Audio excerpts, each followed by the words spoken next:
Bonjour à tous. Bon dimanche. Nous sommes le 7 février 2021. Notre texte ce matin pour notre étude est le psaume 110. Je l'ai intitulé dans mon jargon à moi, Ton chef est roi. Alors vous savez que le chef de tout homme, c'est le Christ. Alors ton chef, mon chef, c'est le roi. C'est une autre façon d'exprimer ce que représente Jésus, le Sauveur, pour chacun d'entre nous. Je vous lis le psaume 110 de David, psaume. Parole de l'Éternel à mon Seigneur. Assis-toi à ma droite, jusqu'à ce que je fasse de tes ennemis ton marchepied. L'Éternel étendra de Sion le sceptre de sa puissance. Domine au milieu de tes ennemis. Ton peuple est plein d'ardeur quand tu rassembles ton armée. Avec des ornements sacrés du sein de l'aurore, ta jeunesse vient à toi.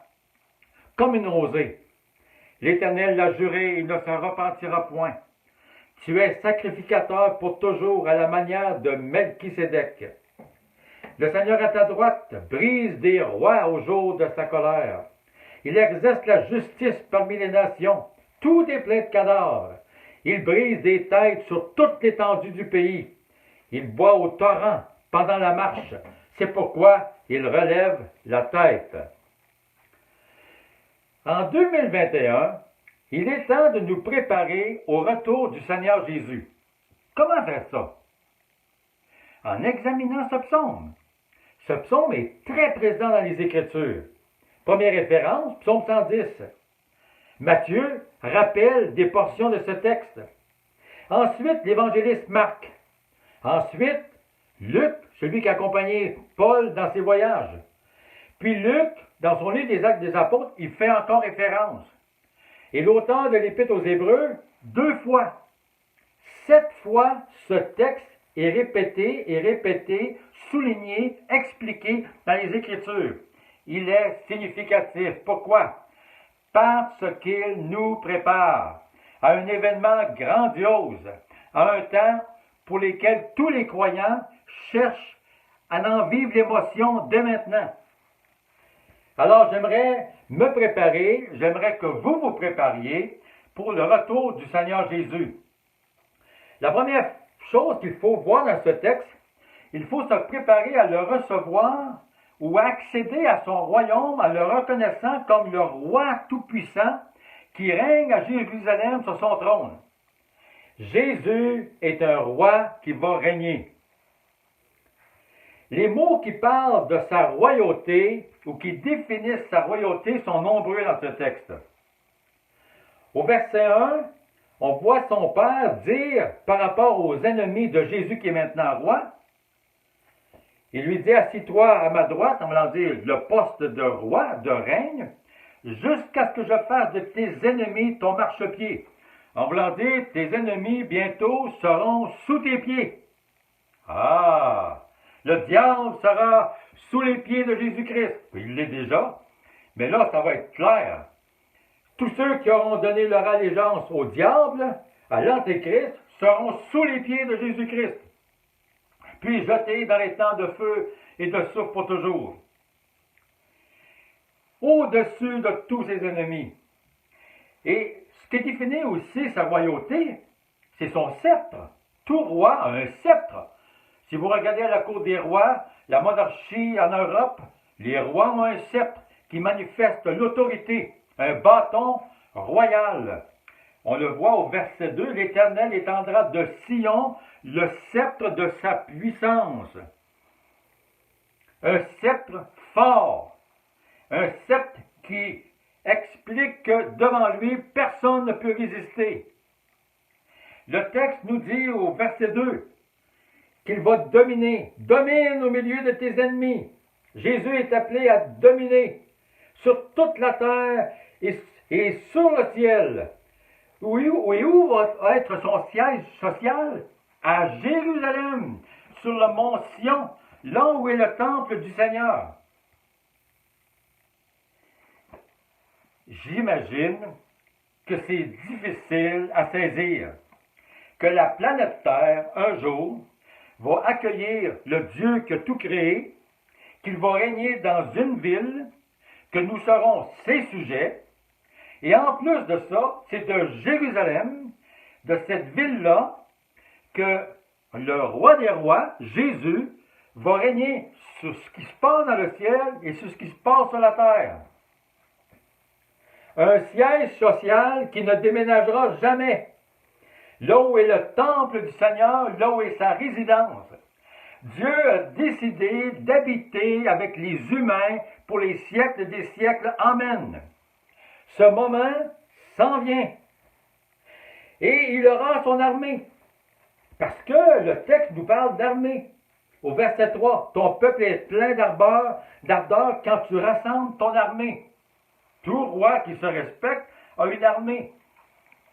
Et dans l'Apocalypse, c'est un texte que nous lisons souvent, mais je vous le mets dans la perspective d'une armée terrestre et d'une armée céleste.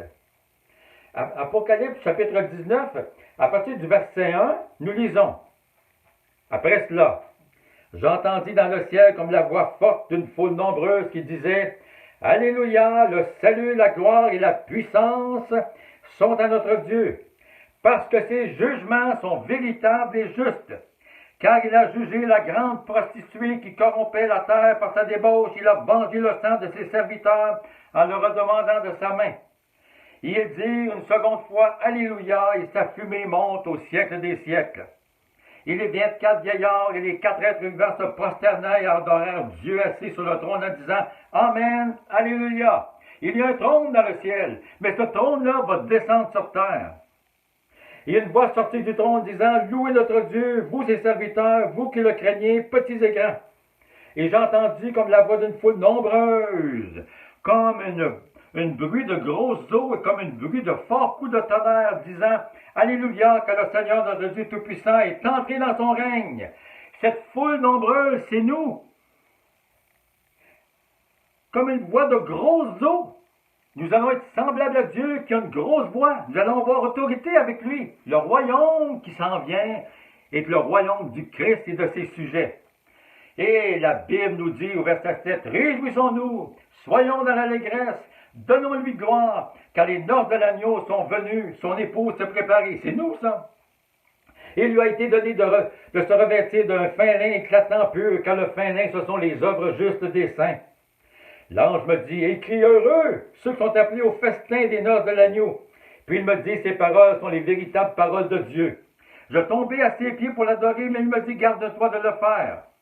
Au verset 11, puis, après cette foule nombreuse, je vis le ciel ouvert, et voici parut un cheval blanc, et celui qui le montait s'appelle fidèle et véritable, il juge et combat avec justice. Où s'en va-t-il avec son cheval? Les chevaux ne sont pas dans le ciel, les chevaux c'est sur la terre. Mais Jésus va avoir un cheval blanc, puis il va venir sur la terre, combattre, comme dans l'ancien temps où les chevaux étaient des instruments de guerre. Et ses yeux étaient comme une flamme de feu, sur sa tête étaient plusieurs diadèmes. Il avait un nom écrit que personne ne connaît si ce n'est lui-même. Il était revêtu d'un vêtement teint de sang. Son nom est la parole de Dieu. Les armées qui sont dans le ciel le suivaient sur des chevaux blancs, revêtus d'un fin lin blanc et pur. Les armées qui sont dans le ciel, c'est les hommes et les femmes qui ont été rachetés. On vient avec lui. Parce que dans le texte de l'Apocalypse, on a monté pendant un instant dans l'éternité, mais on redescend sur la terre avec Jésus à Jérusalem pour régner. Ah, mes amis, c'est un moment glorieux. Mais comment se préparer? C'est en considérant ce royaume-là. Il faut le regarder, l'admirer, y aspirer. Et dans ce royaume-là, il n'y a pas d'autre roi que lui. Au verset 5, le Seigneur à ta droite brise des rois au jour de sa colère. Aucune opposition à partir de maintenant vers sa royauté. Il exerce sa justice sur toute la terre. Le texte au verset 6 parle, il exerce la justice parmi les nations, toutes sur la surface de la terre. Il va y avoir un roi qui va régner, de la Chine communiste au Canada qui est athée. Aucun ennemi à ce roi-là. Verset 6, parce qu'il est dit, il brise des têtes sur toute l'étendue du pays. Les têtes vont rouler. Les nations vont se liguer à Jérusalem contre ce Dieu qui s'en vient sur terre à travers Jésus-Christ. Et ils vont être anéantis. Comment se préparer pour le retour du Seigneur? Bien, ce que je pense, c'est qu'on doit s'humilier ce matin devant notre roi, qui est le Dieu Tout-Puissant. Dans les Écritures, une des premières mentions de Dieu, c'est El Shaddai, Dieu Tout-Puissant. Le Christ s'en vient régner à Jérusalem bientôt. Comment se préparer? J'ai souvent chanté dans ma vie un chant, puis j'aimerais vous en chanter les 2 premières strophes. C'est tout simplement simple. Vous avez tout simplement à écouter, pas ma voix, là, mais, parce qu'elle n'est pas mélodieuse, mais les vérités de Ruben Saillant sont très intéressantes, vivifiantes, puis nous préparent à ce temps-là. Ça se chante ainsi. Prends ma vie, elle doit être à toi seul, ô divin maître, que sur le flot de mes jours, ton regard brille toujours, que mes mains à ton service s'offrent pour le sacrifice, qu'à te suivre pas à pas, mes pieds ne faiblissent pas. Comment on se prépare? En s'humiliant devant le Seigneur et en s'offrant. Une deuxième manière de se préparer, c'est en reconnaissant son œuvre au calvaire. Le texte nous dit, au verset 4, du roi qui va régner sur Sion à Jérusalem, Dieu le Père lui dit, verset 4, l'Éternel l'a juré, il ne s'en repartira point. Tu es sacrificateur pour toujours à la manière de Melchisédek. Qui est Melchisédek? Quelle est cette référence à Melchisédek? Bien, Melchisédek, c'est un roi qui existait vraiment, un roi humain. Alors, à la manière de Melchisédek, il y a des traits prophétiques dans la vie de cet homme-là qui expliquent ce que Jésus a fait de plus. Il vient pas simplement comme un roi, il vient comme un roi, mais comme un roi aussi sacrificateur. C'est son œuvre au calvaire. Genèse 14, on lit ceci au verset 18. Melchisédek, roi de Salem. Roi de Salem, en partant, c'est la ville de Jérusalem. Alors déjà, on a un indice. Jésus va régner à Jérusalem. Il y a un roi qui existait à Jérusalem. Il s'appelait roi de Salem. Et le mot Salem, ça signifie paix. Et on sait que Jésus, c'est le prince de paix, c'est le roi de paix qui s'en vient apporter la paix. Puis il va régner par la paix, puis il n'y a rien qui va troubler cette paix-là. Je la veux. Je le désire, ce royaume-là. Alors, lorsque Melchisédek a existé, il y a eu une bataille, puis il a gagné avec Abraham. Et Melchisédek, roi de Salem, fit apporter du pain et du vin. Il était sacrificateur du Dieu très haut. Ah, on voit qu'il n'est pas simplement roi, mais il est aussi sacrificateur. C'est-à-dire qu'il fait une médiation entre l'être humain et Dieu. Et il bénit Abraham, c'est-à-dire qu'il y a une supériorité sur Abraham. Béni soit Abraham par le Dieu très haut, maître du ciel et de la terre. Béni soit le Dieu très haut qui a livré tes ennemis entre tes mains.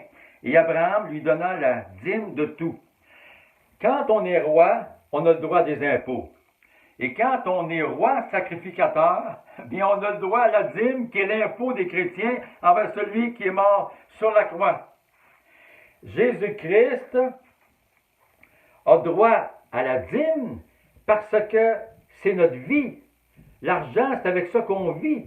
Une partie de notre existence, elle doit honorer le maître pour prendre soin de son royaume. J'ai peut-être même l'impression que la dîme, elle va continuer, même dans l'éternité. Ah, pauvre de nous, qu'allons-nous faire? Je dis ça comme cela, là. Il n'y a pas de preuve tangible. Mais c'est l'honneur qui est dû à un roi. Et Melchisédek explique que l'œuvre qu'il a faite mérite vraiment que c'est ça, parce qu'il a sauvé le peuple. C'est Abraham, mais le vrai Melchisédek, finalement, Jésus, a sauvé son peuple.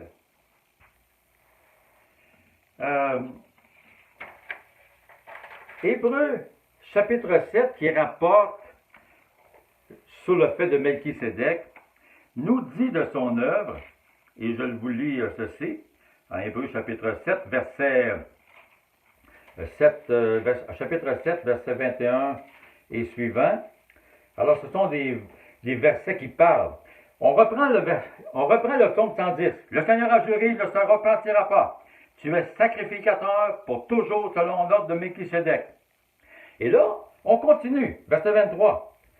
On parle des autres sacrificateurs qui ont pu exister. De plus, il y a eu des sacrificateurs en grand nombre. Il y a beaucoup de gens, même chez le peuple juif, qui ont été des médiateurs entre Dieu et les hommes. Mais celui-là, Melchisédek, le Jésus, au verset 24, mais lui, parce qu'il demeure éternellement, possède un sacerdoce qui n'est pas transmissible. Jésus est différent. C'est aussi pour cela qu'il peut sauver parfaitement ceux qui s'approchent de lui. Quand on dit parfait, c'est parfait. Quand on dit perfection, c'est la perfection. Certains membres chez nous ont réussi à faire une partie parfaite au bowling. Une partie parfaite au bowling, il n'y a pas de réserve. On n'a jamais manqué une quille. On a réussi. C'est un exploit.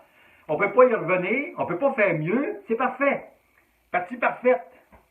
Alors, parfaitement, ça signifie que André Bourque, ou toi, qui as mis ta confiance dans le sacrificateur Jésus-Christ, qui est mort sur la croix du Calvaire pour tes péchés, qui lui a dit, Jésus, pardonne-moi, sauve-moi, qui lui a dit, je me repens, voici ma vie, qui a chanté comme moi, qui s'est soumis au roi. La soumission, il faut se soumettre. Il n'y aura personne qui ne se soumettra pas, qui ne va pas rentrer dans ce royaume-là. Alors, tous ceux qui se soumettent au roi et qui reconnaissent cette œuvre magnifique de Jésus sont sauvés parfaitement. C'est-à-dire qu'il n'y a rien qui va m'empêcher d'aller dans ce royaume-là. Mais c'est merveilleux, ça.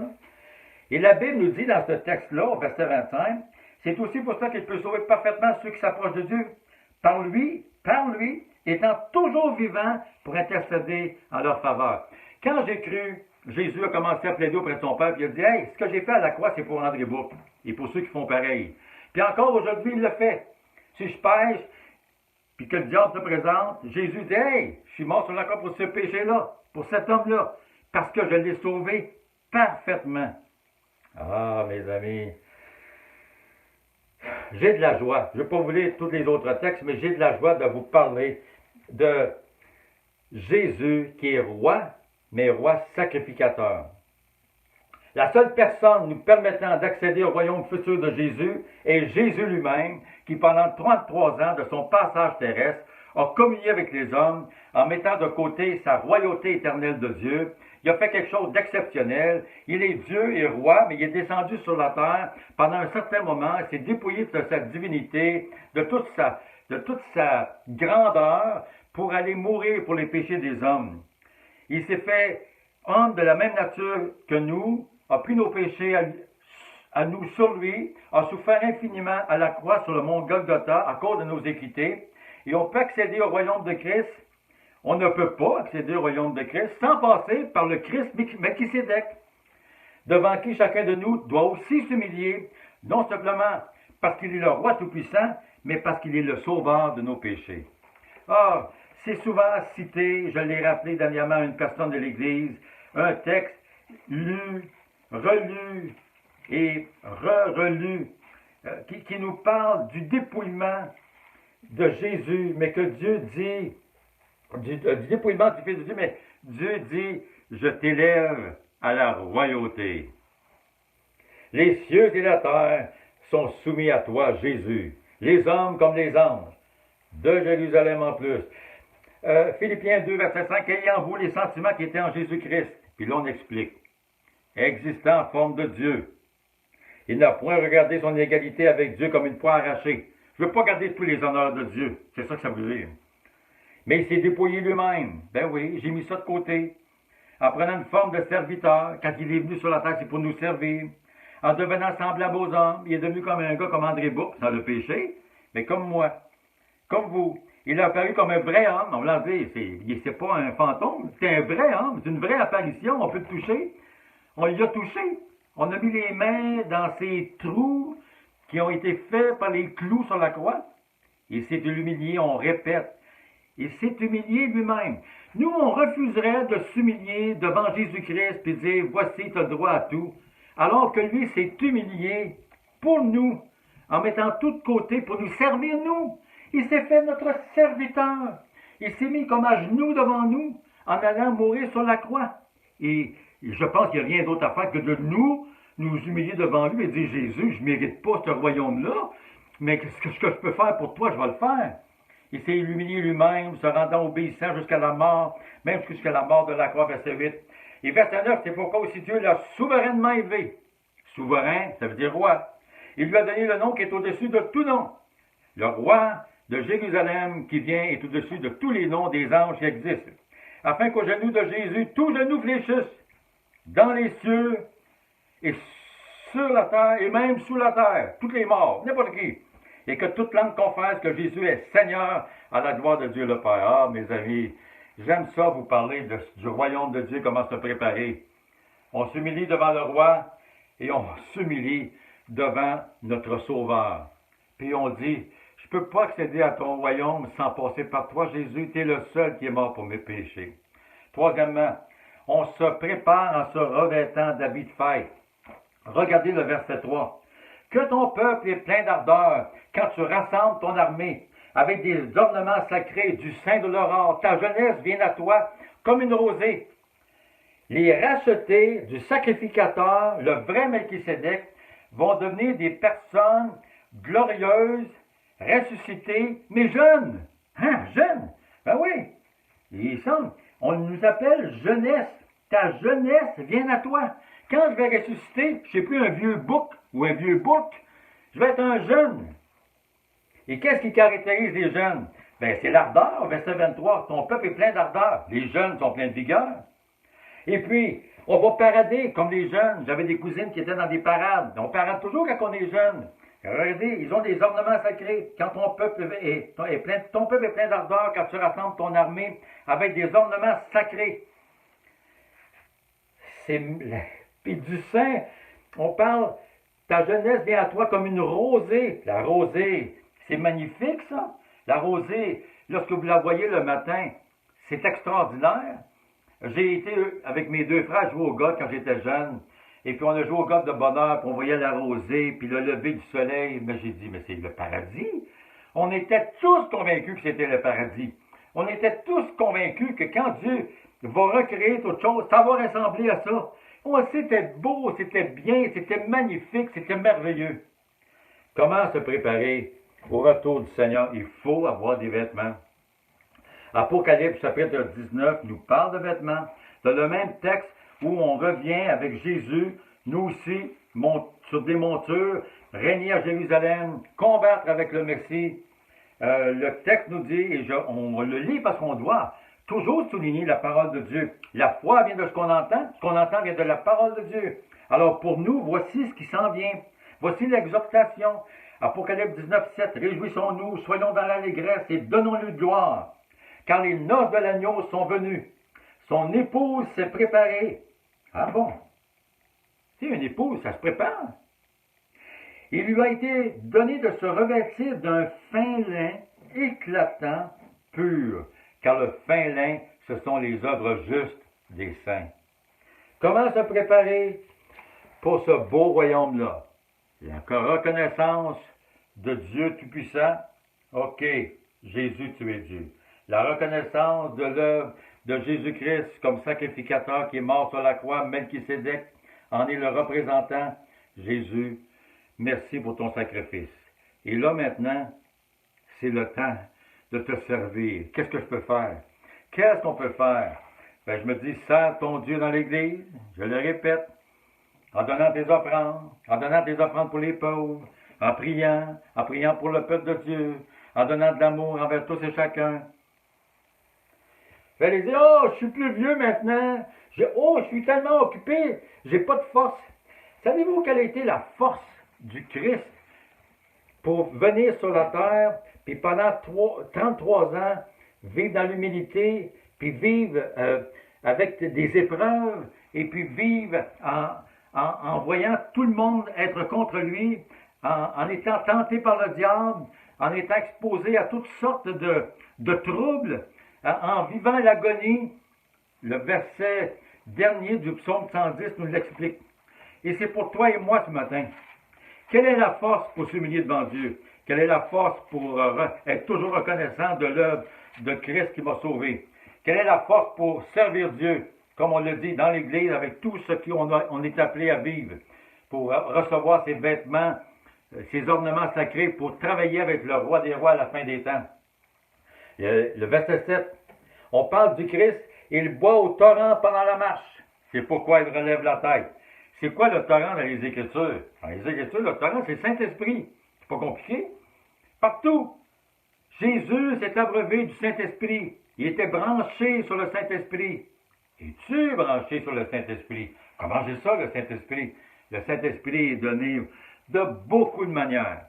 Mais je te dirais que la première manière, c'est par l'obéissance. Puis l'obéissance, c'est nous oblige à lire les Écritures à chaque jour. C'est comme ça. Si on est obéissant, on s'abreuve de la parole de Dieu, qui sont les Écritures. C'est une façon d'honorer le roi qui s'en vient s'installer à Jérusalem, avec nous. Et l'autre manière, c'est en demandant d'être rempli du Saint-Esprit. C'est ça.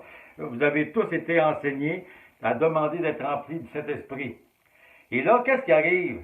C'est que la préparation pour accéder à ce royaume se fait bien. Regardez le Christ. Il boit au torrent pendant la marche. En voulant dire, il marche vers l'installation de son royaume, vaincre le diable vers la croix, et il n'a pas la tête entre les deux jambes.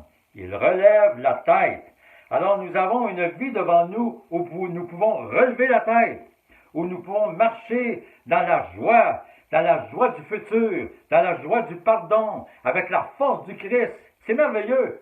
Nous sommes appelés à avoir une tête haute, pas enflée d'orgueil, mais une tête haute. On va dire, Jésus est intervenu dans ma vie. Et j'ai la force du Saint-Esprit pour faire face à tout et me revêtir de ces vêtements sacrés qui s'en viennent. Je me prépare en donnant de l'amour, en priant. Il y a tellement de choses qu'on peut faire pour Dieu, pour se revêtir de ces ornements sacrés. Mais la première, c'est de reconnaître qu'il est roi et sauveur. La troisième, ça se fait seul. J'ai de la joie à donner depuis que j'ai compris que j'ai un accès parfait au royaume de Dieu. Pas compliqué. Puis chaque jour, être rempli du Saint-Esprit puis lire la Bible, c'est une joie. Parce que je sais que c'est ça qui me donne l'énergie, qui me donne la force pour vivre pour Dieu. Je nous souhaite ça. Qu'en 2021, même que la pandémie, le royaume des cieux s'en vient, puis on est en train de se préparer. Alors, que Dieu nous bénisse tous. Bonne préparation au royaume de Dieu. Et on se revoit le 14. Le 14, c'est le jour de la Saint-Valentin. Fait que c'est clair qu'on va parler de l'amour. God bless you. Bonne fin de journée et à la semaine prochaine.